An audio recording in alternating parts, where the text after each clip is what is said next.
Su nəqliyyatında polis idarəsinin əməkdaşları tərəfindən xidməti ərazidə, dövlət qoruqlarında, su hövzələrində qanunsuz balıq, quş ovu və brokonyerliyə qarşı mübarizə davam etdirilir. Xaçmaz rayonunun Müqtədir qəsəbəsində aparılan növbəti nəzarət profilaktik tədbirlər zamanı Xəzər dənizində qanunsuz balıq ovu ilə məşğul olan Elnur Xəlilov saxlanılıb. Ondan qanunsuz ovladığı 32 ədəd balıq, ov qurğuları və qayıq aşkarlanıb. Araşdırmalar davam etdirilir. Həmçinin su nəqliyyatında polis idarəsindən bildirilib ki, xüsusi mühafizə olunan ərazilərdə, o cümlədən Xəzər dənizində yerləşən strateji obyektlərin yaxınlığında ov edilməsi qəti qadağandır. Ov qaydalarını kobud şəkildə pozan şəxslər barəsində su polisləri tərəfindən ciddi tədbirlərin görülməsi nəzərdə tutulur.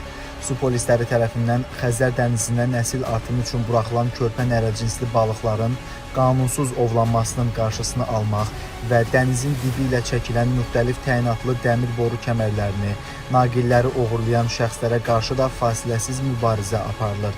Vətəndaşlardan Xəzər dənizində və su hövzələrində hər hansı bir qanun pozuntusu ilə rastlaşdıqları halda su nəqliyyatında polis idarəsinin 012 433 38 12 və 012 433 38 02 nömrələrinə zəng edərək məlumat vermələri xahiş olunur.